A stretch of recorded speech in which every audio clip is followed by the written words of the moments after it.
Autre point inscrit à l'agenda, la candidature du Congo au poste de directeur général de l'UNESCO.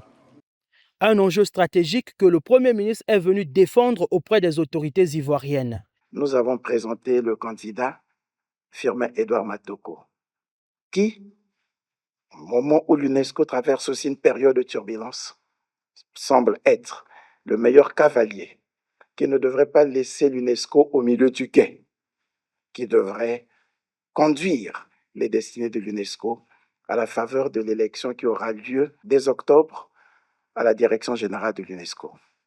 Oui, nous avons un cavalier qui ne doit pas laisser l'UNESCO au milieu du gué, parce qu'en ces périodes d'incertitude, en ces moments de paradoxe, il faut éviter un saut dans l'inconnu.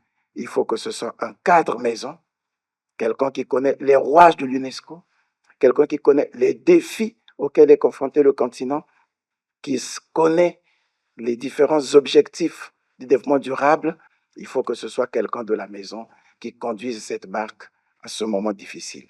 Et c'est le candidat que nous avons présenté à son Excellence, Monsieur le Président Alassane Ouattara, qui nous a garanti tout son soutien en raison des liens qui unissent les deux peuples, en raison de la relation particulière qu'il entretient avec le président Denis Sassou Nguesso, mais aussi en raison du travail remarquable fait par l'UNESCO et mené par M.